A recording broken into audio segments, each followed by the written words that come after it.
Bonjour, eh bien aujourd'hui nous allons parler de la dépression. Euh, je me présente, je suis Bérénice Boursier-Baudouin, psychanalyste, sexothérapeute, hypnothérapeute à New York, fondatrice de l'application My Private Coach App et une application de coaching en ligne qui vous permet d'avoir un coach expert dans son domaine qui va vous conseiller, vous motiver. Donc vous pouvez dès aujourd'hui télécharger l'application My Private Coach App. Aujourd'hui, nous parlons de dépression dans le thème de la réinvention à 360 degrés. C'est vrai que nous venons de passer une période très difficile. On doit se réinventer pour certains, ou on doit penser peut-être à recréer sa vie professionnelle, sa vie tout court. Et la dépression, c'est vrai qu'on peut la vivre, on peut l'avoir vécue, ou bien on a peut-être un proche qui est dans cet état-là. Aujourd'hui, avec Bettino Bourgeois, qui est psychanalyste à New York, on va parler de dépression. Bettino, est-ce que tu peux nous parler de toi déjà? Oui, alors donc je suis psychanalyste depuis pas mal de temps. J'étais formé en France à Paris. Je suis membre du CNDPA et ça fait bon, j'avais une première pratique dans un groupe à Paris, rue de l'ancienne, je me souviens pas plus de la rue, à côté de la Bastille. Donc on avait un groupe qui fonctionnait très très bien.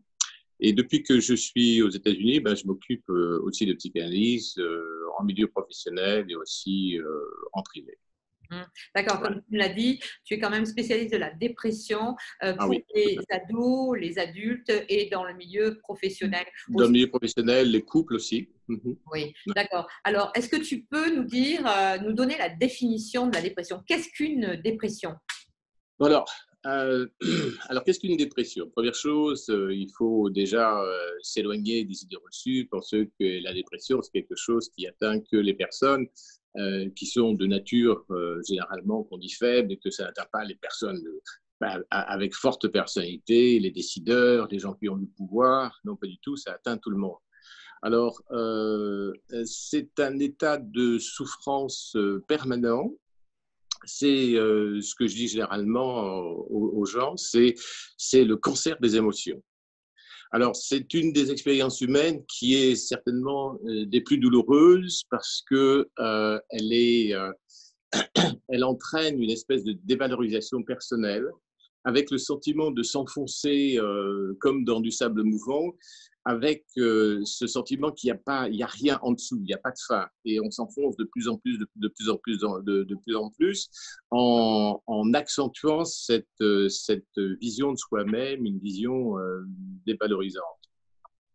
Alors, il y a aussi dans la notion de la dépression à faire attention entre la dépression et puis la déprime. Alors, la déprime, c'est. Alors, beaucoup de gens font la confusion entre la déprime et la dépression. La déprime, c'est quelque chose qui est tout à fait passager et qui est lié à un événement très particulier dans le quotidien, dans la vie, dans l'environnement professionnel, dans la famille. Quelque chose, par exemple, chez les femmes qui ont accouché postpartum, une situation postpartum aussi, parfois des aspects physiques, des aspects, comment dire, neuromoteurs. Voilà. Alors que la dépression, c'est quelque chose qui est beaucoup plus profond, qui entraîne tout à fait toute la personnalité. Il peut y avoir parfois un cumul dans les différents symptômes et on peut peut-être associer deux symptômes tout à fait particuliers. Alors, il y a l'humeur dépressive, c'est cette espèce de vision pessimiste du monde et de soi-même, avec une participation de ce qu'on appelle cette inhibition, l'effondrement de l'élan vital, c'est-à-dire qu'on a une perte totale d'énergie, et cette perte totale d'énergie, elle fait que on n'arrive plus à pouvoir se positionner dans le quotidien. Alors aussi, cette perte d'énergie, il y a une espèce d'assimilation et une asthénie, c'est-à-dire un espèce de ralentissement psychomoteur. Et ce ralentissement psychomoteur, c'est aussi la participation que les sentiments n'ont plus de signification. Alors, à partir de ce moment-là, évidemment, ça, c'est, à mon avis, le moment le plus important parce qu'on a vraiment l'impression de s'enfoncer dans ce que j'appelle la dépression profonde. Alors, c'est associé avec des troubles psychosomatiques qui donc accompagnent l'état dépressif. Alors, ça peut être des troubles digestifs, les troubles du sommeil, les troubles cardiovasculaires, les troubles psychomoteurs, les troubles sexuels, et puis aussi, surtout, les troubles neuromusculaires. Alors voilà, donc ça c'est pour la notion des symptômes. Alors peut-être que tu as quelque chose à rajouter, Voilà, Bérénice? les signes de la dépression, les premiers signes de la dépression que l'on voit très souvent en cabinet lorsque les gens viennent nous consulter, c'est qu'ils sont fatigués. Donc, c'est vrai que la dépression, quand on n'est pas bien mentalement, on est fatigué et quel que soit le nombre d'heures que l'on va dormir, on est toujours fatigué. Soit on a du mal à s'endormir, soit on dort très très mal, mais dans tous les cas, on est très fatigué. On voit des gens qui sont toujours très fatigués au départ et ensuite qui n'arrivent pas à se concentrer dans ce qu'ils font et qui ne sont pas dans la pulsion de vie, ils n'ont envie de rien. Ils n'ont envie de rien en général quand on est dépressif et non pas déprimé parce que la déprime, c'est un moment moins intense et qui va durer moins longtemps. Mais la dépression, quoi que l'on fasse, eh bien, même si on part en vacances, on n'est jamais content, on n'est jamais bien parce qu'on n'est pas là, on n'est pas présent. Pourquoi? Parce que l'état mental ne permet pas de prendre plaisir à ce que l'on est en train de faire. Ouais. C'est ce que l'on Oui, c'est voit ça. très souvent. Et bien sûr, après ça, le corps. Donc, le corps, il a mal, le corps est en train de crier sa souffrance, comme tu l'as dit, l'individu a des mots, tous les mots MOTS qu'il ne peut pas dire, eh bien, il va avoir des mots MAUX Oui, qui vont crier dans son corps. Il va avoir mal, il va avoir mal un peu partout. Donc, ouais. c'est ce que l'on voit très souvent. Et donc, à ce moment-là, eh bien, il faut absolument consulter pour commencer à parler. Parce que dès qu'on commence à parler, c'est vrai qu'on va déjà alléger son mental. Parce que le mental est très fort troublé. Il est perturbé par une ou différentes causes. Parce que quelles sont les causes pour toi, Bettino, de la dépression? Parce qu'il y a des causes, il y a beaucoup de causes. Oui, bien sûr, il y a beaucoup de causes, effectivement. Enfin, moi, je dirais que si on peut essayer de cerner les choses un peu plus précisément, à mon avis, il y a 9 types de symptômes. Hein. Il y a d'abord l'élément qui est assez fondamental, c'est, comme tu le disais, la tristesse. Voilà. Il y a une tristesse inhabituelle, une tristesse profonde qui est difficile à relier avec des causes concrètes. Voilà. La tristesse, elle est quasiment généralisée. Comme tu le disais, ben, on peut partir en vacances et puis être dans les lieux les plus extraordinaires du monde et ça change rien. Hein. Il y a cette espèce de morbidesse qui est permanente. Alors ça, c'est une chose importante, la tristesse. Comme tu l'as souligné aussi, et je reprends, c'est la fatigue. La fatigue, c'est cette perte d'énergie, mais c'est une fatigue qui est constante. On peut dormir très souvent, hein, dans ceux qui sont atteints de dépression. Les gens peuvent parfois dormir pendant une semaine, et quand ils se mettent à vouloir faire quelque chose, eh bien, ils sont aussi fatigués qu'avant. Ça, c'est quelque chose qui ne les quitte pas. Aussi, les troubles de l'appétit. Alors, les troubles de l'appétit, par exemple, il y a deux types et ils sont complètement opposés. Il y a l'hyperphagie, les gens qui se ruent sur n'importe quoi à manger, qui prennent du poids, ou alors la situation complètement opposée qui est la perte totale d'appétit avec un amaigrissement assez inquiétant de la personne. La perte du sommeil. Alors, la perte du sommeil, c'est généralement dans tous les cas, comment dire, de personnes qui ont des inhibitions, qui ont des problèmes psychologiques, qui ont des problèmes de dépression. le sommeil est vraiment le vecteur le plus révélateur. Voilà. C'est le management du sommeil, quelqu'un qui n'arrive pas à dormir, qui dort mal, qui dort trop longtemps, qui ne dort pas. Alors évidemment, ça, c'est le signe le plus clair de la dépression. Oui, en plus, le sommeil n'est absolument pas réparateur. Donc, Voilà, la exactement. personne est toujours fatiguée, même après avoir dormi 10 heures, Oui, la personne ne va pas bien. Donc, oui, ça, c'est un oui, signe qui est révélateur.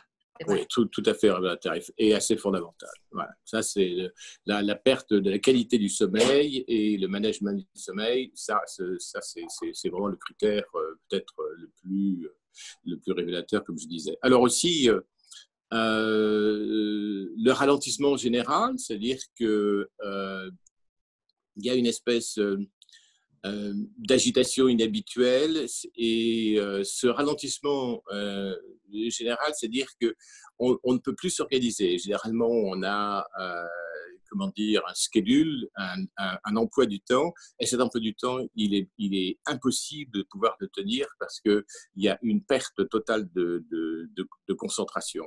Concentration dans la vie quotidienne, on n'a plus d'horaire pour savoir à quelle heure on va manger, comment on va s'organiser, comment on va préparer ça, comment est-ce qu'il faut sortir le chien. Bon, on n'a plus d'idée, on a une perte totale, on a plus de repérage dans le temps. Aussi, alors je ne sais pas si tu as quelque chose à dire sur ça. Non, non, je suis tout à fait Non, d'accord avec toi. oui. Oui, oui. Alors le sixième point, c'est l'élément de culpabilité. Alors, le sentiment de culpabilité, c'est un sentiment qui n'arrive pas tout à fait au début, mais qui va de plus en plus être fort. C'est-à-dire que on se sent complètement inapproprié. Et le sentiment de culpabilité, c'est intéressant parce que c'est un sentiment assez sournois et qui est assez difficile à détecter au départ. Et quand on pose les questions, il y a un certain nombre de questions, un rituel de questions à poser aux personnes en dépression. C'est pas la chose qui paraît la plus manifeste. Mais par contre, c'est une chose qui est absolument inhérente à la notion de la dépression. Et après, donc, il y a un envahissement de ce sentiment. Et à partir du moment où il y a une notion de culpabilité, là, il y a véritablement cette espèce de perte de l'équilibre général, du sentiment, comment dire, du jugement en particulier, et puis la notion de l'image de soi. Et en huitième point, alors huitièmement, c'est la perte de mémoire. La perte de mémoire, c'est aussi un élément important parce que c'est le repérage dans le temps.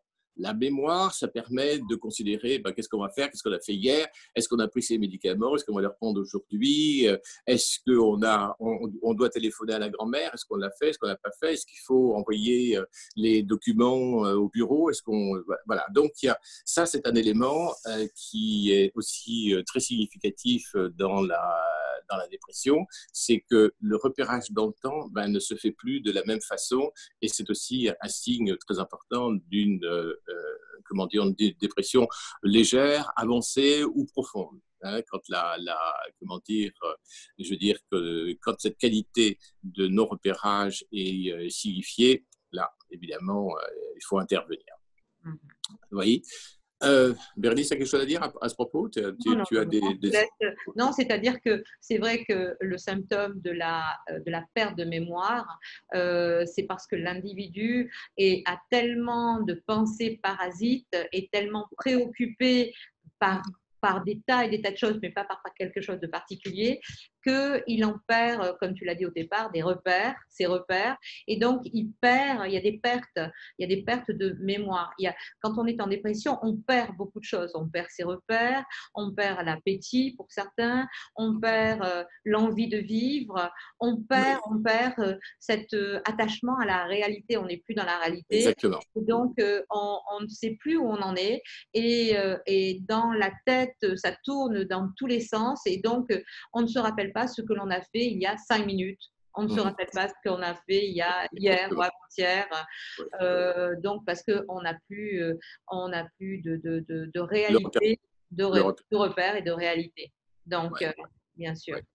Alors, à cela, effectivement, à la notion du non-repérage, et comme tu le disais exactement, ça c'est l'envahissement des pensées noires. C'est-à-dire qu'on a tout un tas d'idées complètement négatives qui commencent à tourner, qui commencent à cercler dans l'esprit, et là on ne peut plus s'en sortir.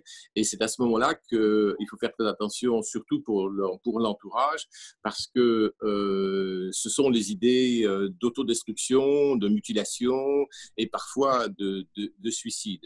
Et à partir de ça, c'est vraiment le problème comment dire, du cercle familial qui doit être capable de contenir la personne et vraiment de le supporter. J'insiste là-dessus parce que l'entourage familial, parfois l'entourage professionnel, les collègues, sont capables de révéler ce type de comportement et être à même de supporter et d'aider la personne qui est en dépression.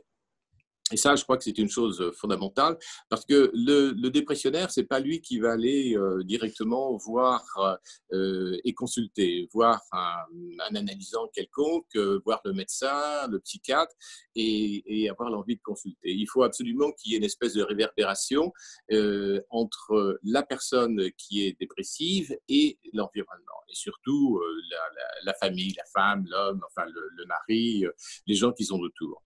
Et je pense que ça, c'est peut-être dans la notion de l'aide à apporter à celui qui est en dépression, ça, c'est assez fondamental.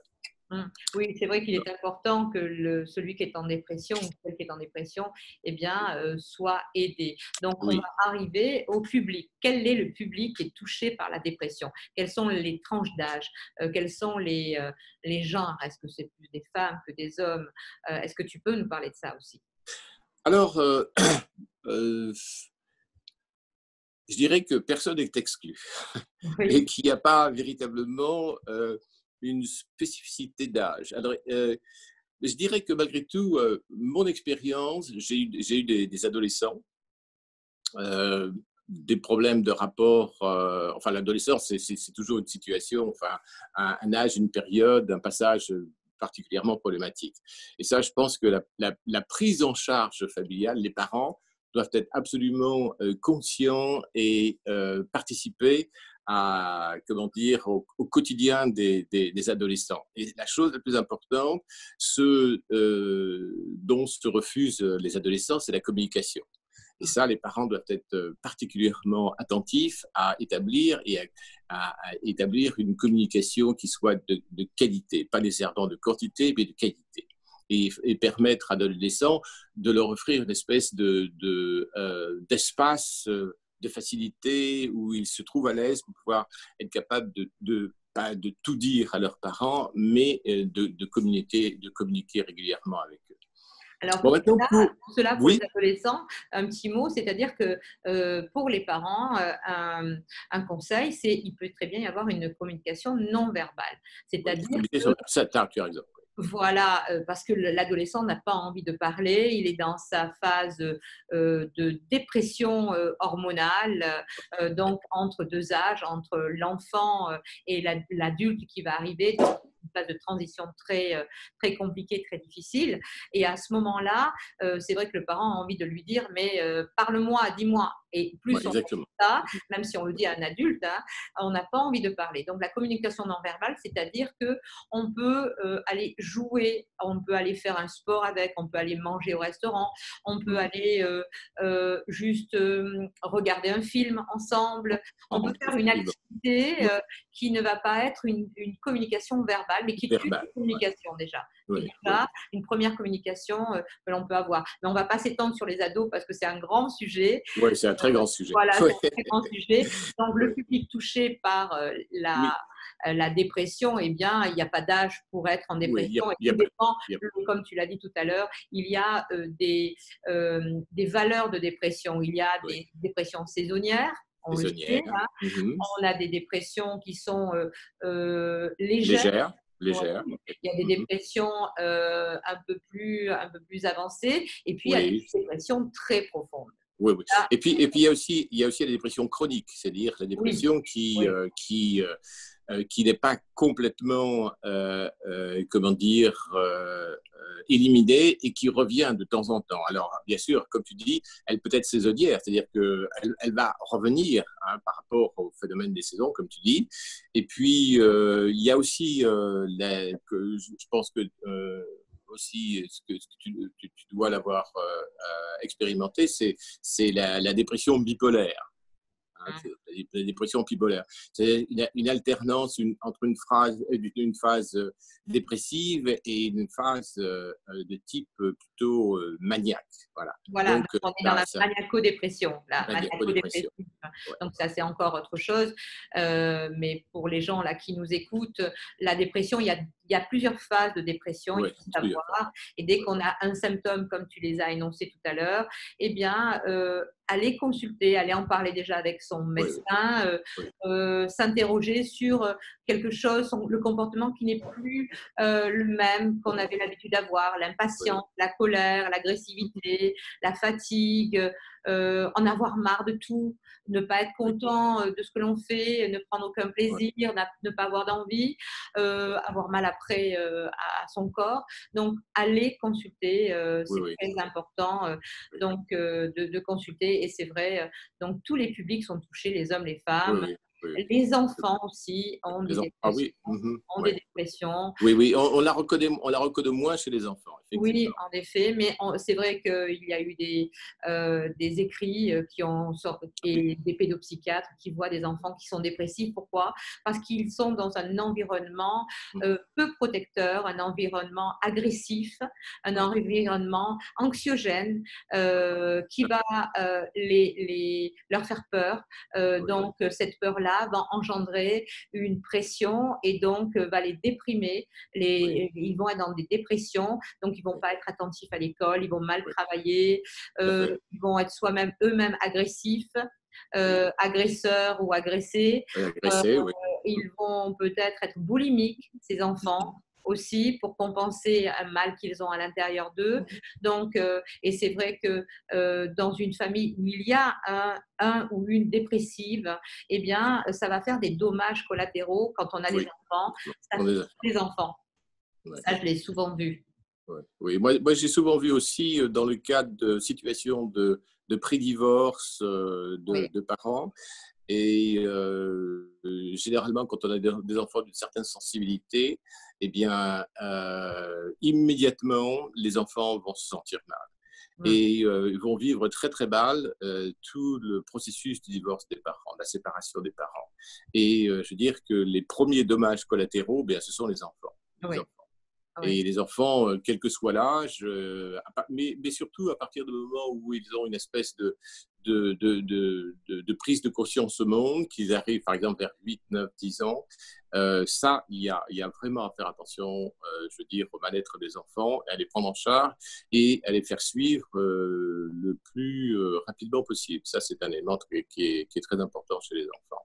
Oui, parce que ça peut engendrer, si l'enfant n'est pas pris en charge, de faire, comme tu l'as dit tout à l'heure, d'avoir une dépression chronique. Oui, chronique, exactement.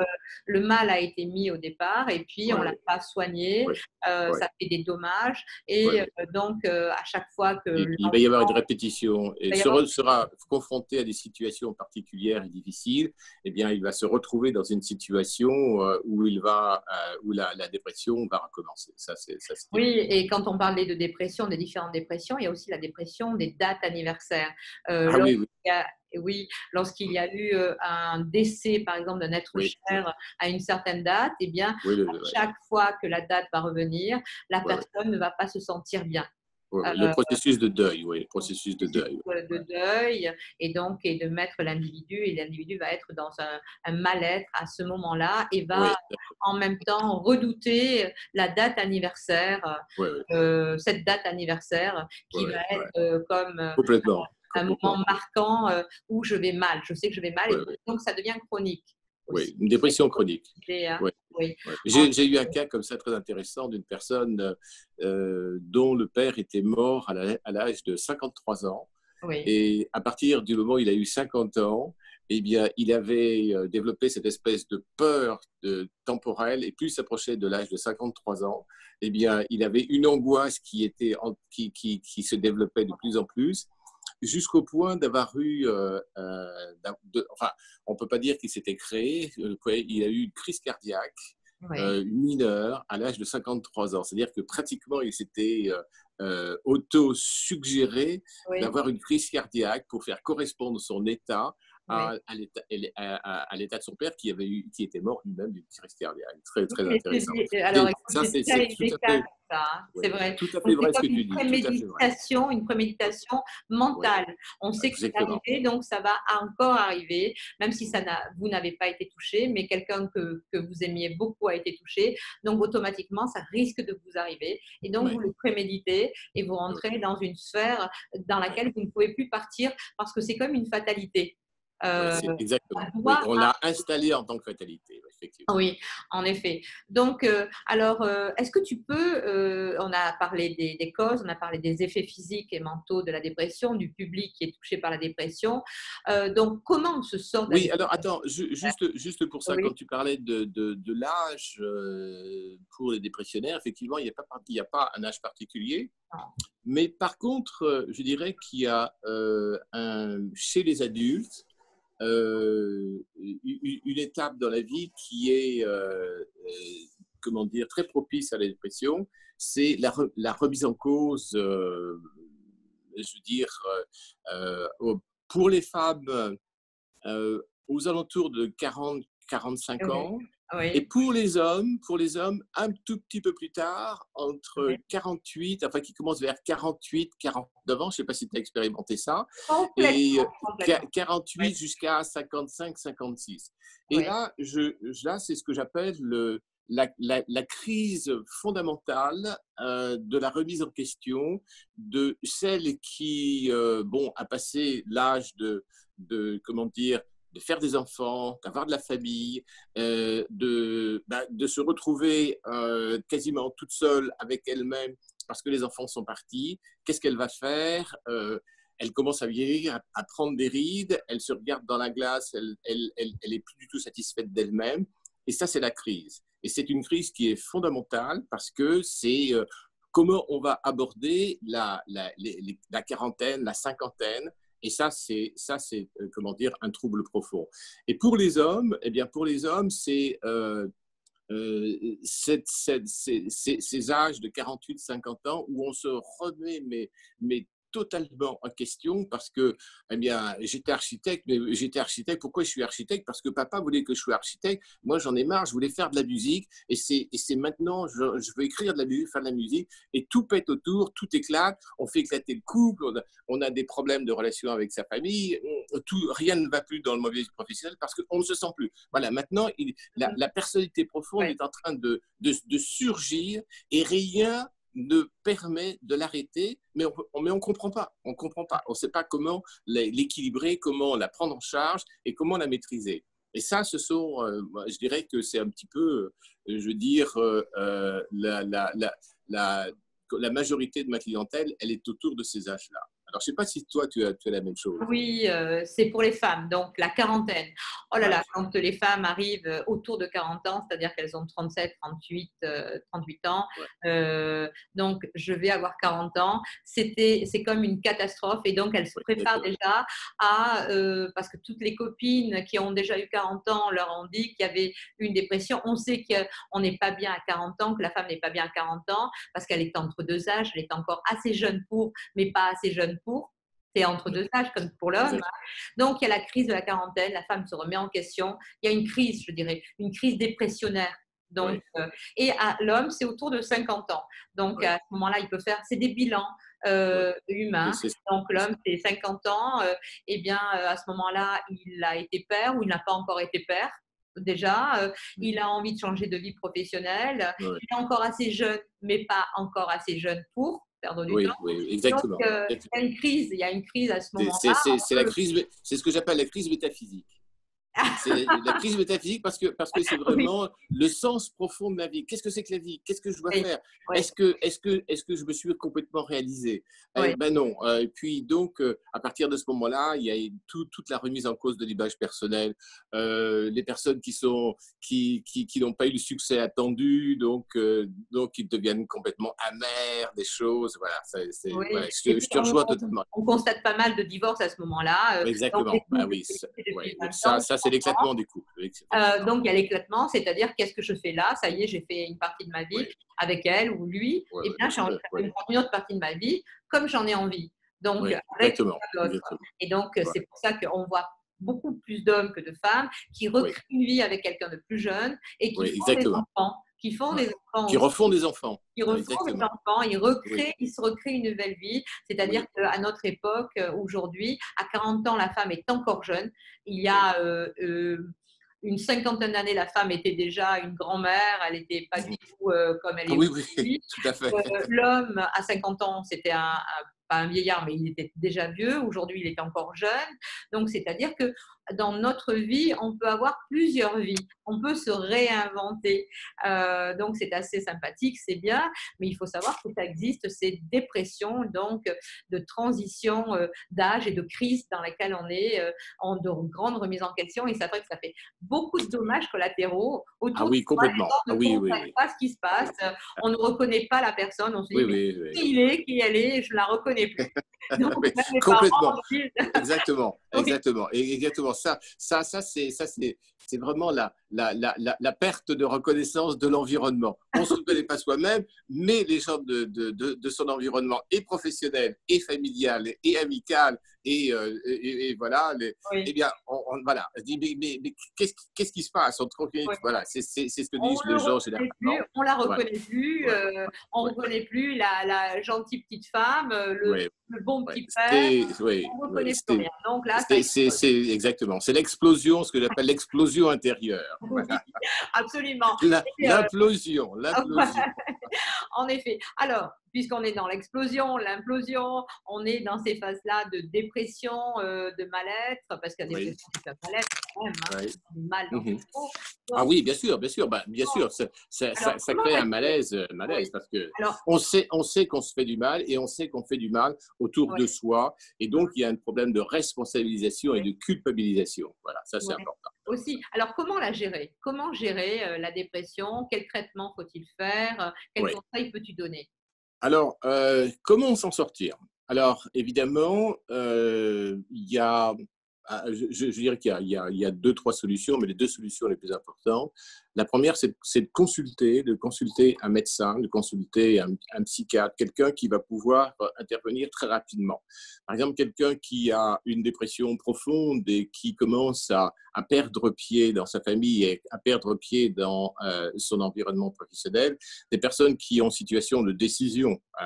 Par exemple, j'ai traité, comme toi tu l'as fait, des présidents de compagnie, des gestionnaires de compagnie. Ils doivent réagir très rapidement. Alors, pour ces personnes-là, je leur conseille d'aller voir des psychiatres qui vont pouvoir leur donner des médicaments, soit des antidépresseurs, soit des anxiolytiques, parce que, évidemment, ce qu'il faut comprendre, c'est que il va falloir intervenir et avec l'aide d'un protocole où il y a un mélange de médication et aussi, par exemple, d'un psychologue. Ça c'est important, ça permet d'aller plus vite. Bon, maintenant, une dépression, c'est plus d'un an. C'est 1 an et demi, 2 ans. Et donc, parfois plus longtemps que ça. Hein. Je suis sûr que tu as connu des dépressionnaires de 3 ans, de 4 ans, qui n'arrivaient plus du tout à s'en sortir, dont l'environnement avait complètement quitté les lieux et qui se retrouvaient absolument tout seuls, démunis de solutions et qui n'avaient plus du tout quoi faire. Et une fois qu'on est confronté avec ce genre de dépressionnaire, même en tant que psychanalyste, moi je recommande d'aller voir d'abord un médecin qui va pouvoir intervenir et qui va prescrire des anxiolytiques et des antidépresseurs. Ça c'est une première phase très importante, Ça, c'est surtout pour dans la la dépression dépression. lourde. Voilà, dépression profonde. La On parle de dépression lourde et profonde, profonde. effectivement. Donc là, à ce moment-là, l'individu doit être pris en charge Ouais, par un psychiatre, donc ouais. prendre des antidépresseurs Oui, oui, oui, oui, permettre de calmer oui, ce malaise intérieur qu'on n'arrive pas à calmer oui, et qui va pouvoir aussi amener l'individu à aller oui, faire une oui. thérapie Oui, aussi. oui, alors, oui, exactement. Parce que, évidemment, ce qui se passe, c'est qu'il y a la sérotonine qui est, comment dire, une des, mais chimiquement, l'élément le plus important va complètement être limé. C'est-à-dire que quand on regarde une batterie sur son téléphone et qu'on est dans le rouge, voilà, c'est ça. La dépression, c'est que la sérotonine, elle est dans le rouge. C'est-à-dire qu'elle a aucune, elle a plus du tout d'effectivité. Donc, quand on va voir un psychiatre qui va prescrire des antidépresseurs, ben, l'antidépresseur, ce qu'il fait, l'antidépresseur, qui est une sérotonine en fait, comment dire, chimique, eh bien, elle va reconstituer ce qui a été perdu. Et quand on commence à prendre des antidépresseurs, les gens commencent à dire ah ben non, je vais être addicté, c'est plus possible, je vais plus pouvoir m'en sortir, je vais en avoir pour toute ma vie. Non, pas du tout. Il faut savoir qu'il n'y a pas d'accoutumance aux antidépresseurs.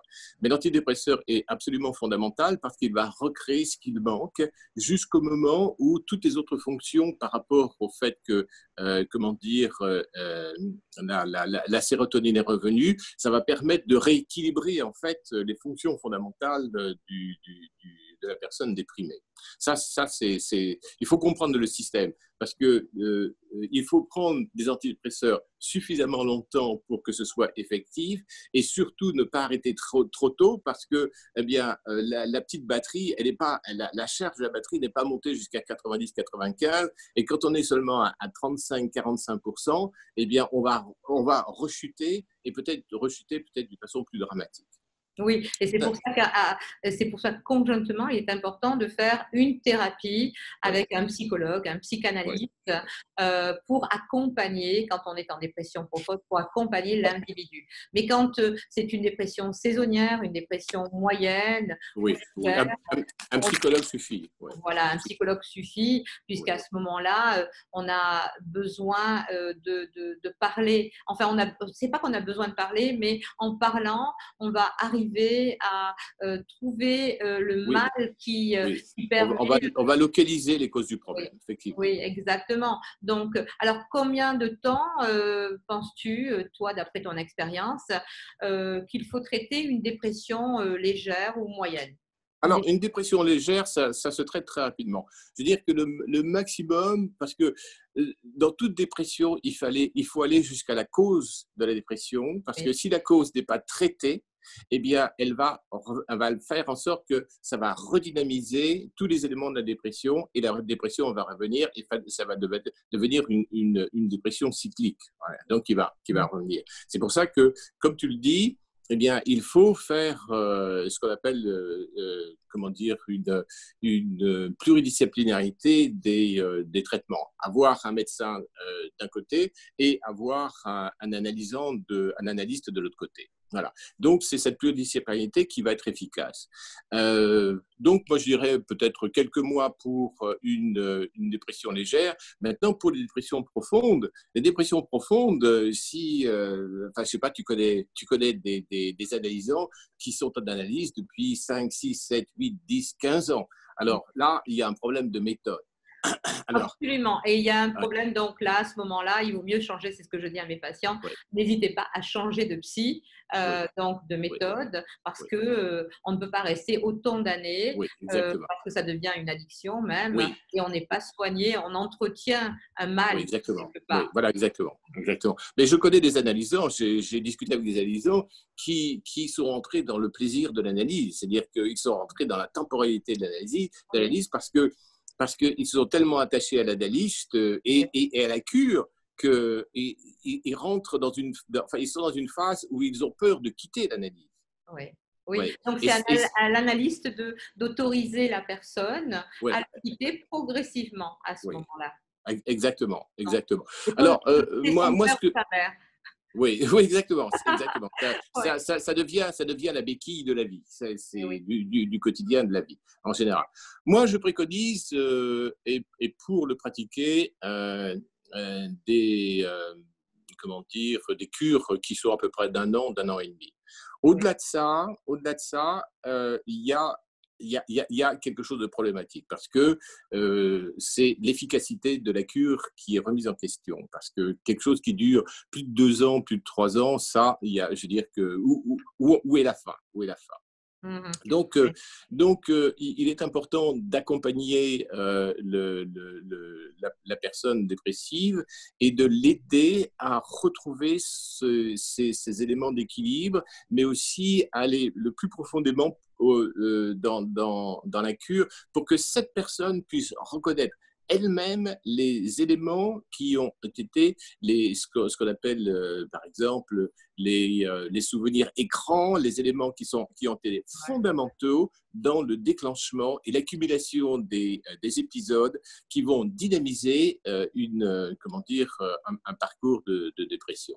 Ça, je crois que c'est assez fondamental. C'est pour ça que c'est ce que j'appelle les cures participatives où le dépressif travaille véritablement sur les causes et sur le déroulement de sa dépression. C'est lui qui prend en charge, avec l'aide de l'analyste ou du psychologue, c'est lui qui prend en charge les éléments de sa récupération.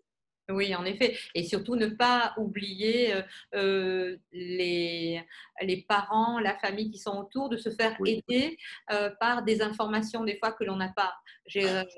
Très souvent, je vois ça, la personne ne va pas bien, est en dépression depuis déjà quelques années, donc n'a pas le goût de vivre, mais parce que la personne n'a pas tous les éléments, Oui, les oui, oui. informations pour arriver à Oui, détecter pourquoi. oui, Pourquoi? Donc oui. demander, c'est vrai, de demander, de faire parler la mémoire des autres, La meilleure des autres, oui, qui va faire exactement. en sorte que ça va pouvoir déclencher la guérison de l'individu. Alors, quand on Oui. va parler de guérison, eh bien, qu'est-ce que tu pourrais donner comme conseil pour terminer, pour aller mieux? Bon, la personne est allée consulter, est en thérapie. Qu'est-ce qu'elle peut ajouter à ça pour aller mieux Oui. et pour aller plus rapidement? Oui, alors effectivement, il y a plusieurs types de thérapies, mais ce qui est important, c'est d'essayer de réunir ce que j'appelle un protocole complet, comme j'ai déjà dit, entreprendre un travail thérapeutique parce que ça, c'est absolument nécessaire. Psychothérapique, bien sûr. L'hypnose hein, comment dire, est une solution qui est très efficace. Toi, tu pratiques l'hypnose, alors évidemment, tu peux en parler plus Oui. largement que moi. Oui, alors rapidement, c'est-à-dire que Oui, l'hypnose, je vais m'en servir pour les résistances. oui, C'est-à-dire ah, que voilà, voilà, quand ah la oui. personne soit a perdu la mémoire ou ne se rappelle plus, a une amnésie, ou bien quand elle est dans le déni, l'hypnose, c'est un état modifié de conscience qui va permettre à l'individu, doucement, tranquillement, à débloquer les nœuds qu'il y a dans son inconscient. Euh, Complètement, Tranquillement, et qui va complètement. Ah permettre oui, à la cure analytique à progresser oui, de rapidement dépasser, oui, effectivement. et de dépasser le blocage Oui, qu'il y a. C'est vrai. Donc, on pourrait aussi ajouter, quand on est en dépression et quand on est dans ce protocole-là de cure, de traitement, d'ajouter peut-être la sociabilisation. Donc, oui, oui, sortir, parce que c'est vrai que oui, quand on est en dépression, on a tendance à s'isoler. oui, oui, oui, Euh, complètement. Tu vas m'en Oui. parler de La ça. socialisation, c'est quelque chose de Oui. fondamental. La participation des amis, du groupe, Oui. du cercle des amis, du cercle de la famille, les gens qui peuvent alterner, sortir, faire des promenades, aller au musée, aller au concert, aller au restaurant, aller dans les fêtes familiales, les mariages, les birthday parties, tout ça, ce sont des éléments qui sont très, très, très, très positifs. Je dois rappeler aussi une chose, c'est que quand j'étais dans mon groupe d'analystes à Paris, rue Vieille du Temple, je me souviens maintenant, et il y avait, on a participé, il y avait un acupuncteur qui travaillait avec nous. Oui. Parce que l'acupuncture, c'est très intéressant, c'est véritablement un travail sur le réseau des énergies du corps. Mhm. Alors évidemment, ce sont des techniques ancestrales et quand on travaille avec un très bon acupuncteur, il est capable de repérer les déficiences énergétiques chez la personne dépressive, et elle est capable très rapidement de rebalancer, de rééquilibrer le réseau d'énergie. Et ça, c'était quelque chose qui était très efficace parce qu'on travaillait donc en symbiose avec un acupuncteur, et surtout pour les décideurs, pour les gens qui travaillent, qui ont des responsabilités importantes en entreprise, eh bien, ça leur permettait de se rééquilibrer et de retrouver très rapidement de retrouver leur point de repère et de se remettre en scène très rapidement. Ça, c'était Oui. quelque chose que j'ai trouvé très, très efficace. Oui. Alors évidemment aussi les problèmes diététiques, c'est-à-dire de rebalancer sa façon de manger. Chez les dépressifs, il ne faut pas oublier que la vitamine E et la vitamine D, ce sont des vitamines qui sont déficientes dans ces personnalités, et aussi une perte permanente des sels minéraux qu'il faut toujours, toujours, toujours rebalancer. Et il est important d'avoir donc une diététique qui puisse suivre et qui puisse supporter le rééquilibrage énergétique des déprimés. Oui, Voilà. en effet. Il y a aussi, j'ajouterais le massage, parce que c'est Ah vrai que oui, très bien, quand, très bien, on est effectivement. dépressif, on est mal dans sa peau. Donc on est Oui, mal dans sa peau, mais on ne peut pas oui, retirer sa peau et oui, changer oui, de oui, peau. oui, tout à fait, tout à fait. On est mal dans D'accord? sa Alors peau. c'est vrai qu'on peut, s'habiller, c'est-à-dire changer de vêtements, ou pour les femmes, se maquiller, mais on est toujours mal dans sa peau. Donc reconnecter avec soi-même, se reconnecter Oui, avec son moi peau, nous on le sait, le oui, moi oui, peau, donc faire masser, faire des séances de massage. On peut commencer par la réflexothérapie qui sont les pieds. À ce oui, moment-là, exactement, très on bien. Oui, rebalance, comme tu disais tout à l'heure, des énergies, on va oui. réactiver des énergies et puis se faire des séances de massage courtes Mhm. au départ et un petit peu plus longues après pour se réassocier à soi-même et pour Oui, recommencer à se ressentir, donc oui, à s'aimer et à aller oui. mieux dans sa peau. Oui, Ça oui. aussi, Alors effectivement, l'aspect physique, ça c'est une chose importante. L'hygiène physique, alors donc évidemment l'hygiène nutritionnelle, l'équilibre nutritionnel est très important par rapport au moment où une personne commence à reprendre des activités physiques, retourne à la gym, fait du vélo, commence à courir dans le parc, commence à retrouver une espèce d'autonomie physique. À partir de ce moment-là, on peut considérer qu'une personne est en situation de recouvrement très, très, très positive. mmh, Alors, donc, quand on en arrive là, la participation de l'environnement familial est très importante parce que il est très important pour ces personnes-là de repositiviter les personnes. Ah oui, tu as couru ce matin, c'est bien. Dis donc, comment tu as ouais, fait? Ah, tu as fait 1 kilomètre de plus qu'hier. Dis donc, ça va beaucoup mieux. Mais regarde tes muscles, regarde tes entraînements. Alors peut-être que ce que tu devrais faire un petit peu d'aérobic, voilà, reprendre un petit peu de travail musculaire. Tu vas voir, ça va voilà, ça, ce sont une positivation qui est très importante. Eh bien, communiquer, parler, on est allé voir un film, qu'est-ce que tu en penses? Oui, effectivement. Et c'est précisément dans ces interactions qu'on peut se rendre compte que la personne a retrouvé un équilibre positif ou est toujours en situation de ne pas reconnaître les choses. Je trouve que aller au musée, aller voir un film et discuter après des événements comme ça, ce sont des petits tests qui sont très, très révélateurs de la progression d'une personne pour le recouvrement de la santé. oui, Voilà. absolument. Je suis absolument d'accord avec toi. Et pour en terminer, eh bien, moi, je Oui. dirais rire. Donc, Ah parce que oui, c'est vrai que quand on est dans un état de dépression, oui, oui, oui, on oui, n'a oui, plus du tout envie de rire. Rien ne vous oui, fait oui, rire. Donc, oui, tout vous énerve, tout vous oui, oui. rend triste, vous n'êtes pas impliqué dans ce qui se passe. Donc, rire. Donc, c'est important de rire. Et si vous ne savez pas rire tout seul, eh bien, moi, les conseils que je donne, c'est regarder un film qui va vous Rire, faire rire. et Et puis, aller dans les spectacles comiques. Oui, voilà, voilà. par Bon, exemple, soyez avec oui, des gens positifs et amusants, lisez des livres oui, sympas oui. et agréables. Alors moi, Regardez je conseille toute la série des Bronzés. Ah voilà, voilà, Oui, oui, oui, ça oui. c'est très bien, les Ah bronzés, oui, ah oui, oui, re-regarder les bronzés. Moi oui, aussi, oui. je conseille Louis de Funès parce que c'est vrai que dans Ah oui, les ah oui. Français, on a Le pas mal gendarme. de comiques, Mhm. on a aussi, oh, dernièrement, j'ai vu Le Grand Bain ou alors Qu'est-ce qu'on a fait au bon Dieu Oui, je ne sais oui, pas si oui. tu as vu. Oui, les visiteurs.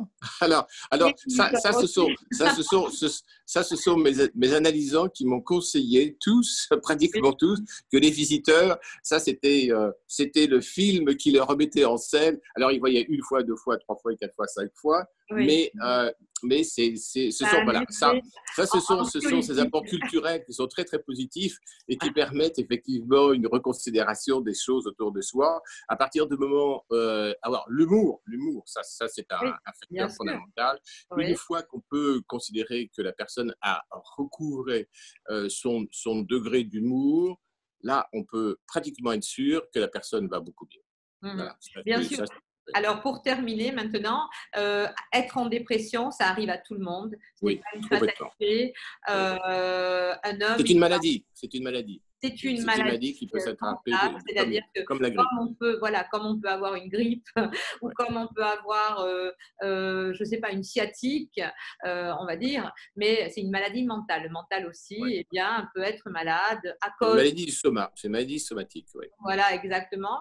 Donc, sachez que si vous êtes en dépression, vous devez vous faire soigner absolument. Il y a des tas de prises en charge aujourd'hui qui sont extraordinaires, Ouais. des tas de thérapeutes qui sont formidables. Si celui que vous avez rencontré ne vous convient pas, eh bien, changez de thérapeute. Changer. Il ne faut pas hésiter à changer. Il ne faut pas hésiter. Et puis, surtout, comme on l'a dit avec Bettino, eh bien, parler, sortir, ne pas s'isoler, rire, regarder des films, se reconnecter à la vie du quotidien, se reconnecter avec sa famille quand on en a une, se reconnecter à son travail, reprendre du plaisir petit à petit. Donc, ça vous permettra d'aller mieux et de profiter de la vie au maximum. Oui, Déjà, tout à parce que fait. quand on est en Tout à fait. dépression, on est en pause, à vrai dire. Oui, On n'est pas exactement. vraiment dans la vie et c'est dommage de rester trop longtemps en pause parce qu'on perd du temps, on perd de la santé physique et mentale et on perd ses amis, on perd ses repères, on perd les Quarantaine. gens que l'on aime autour de soi qui ne Oui, oui, comprennent pas ce qui se passe. Donc, exactement. vous êtes en dépression ou vous avez des personnes autour de vous qui ont eu une dépression, eh bien, aidez-les, parlez-leur, faites-vous prendre en charge parce que aujourd'hui, vous avez le droit d'aller bien. Donc, Mhm. vous avez le droit d'être heureux dans votre vie. Et c'est donné à tout le monde d'être heureux.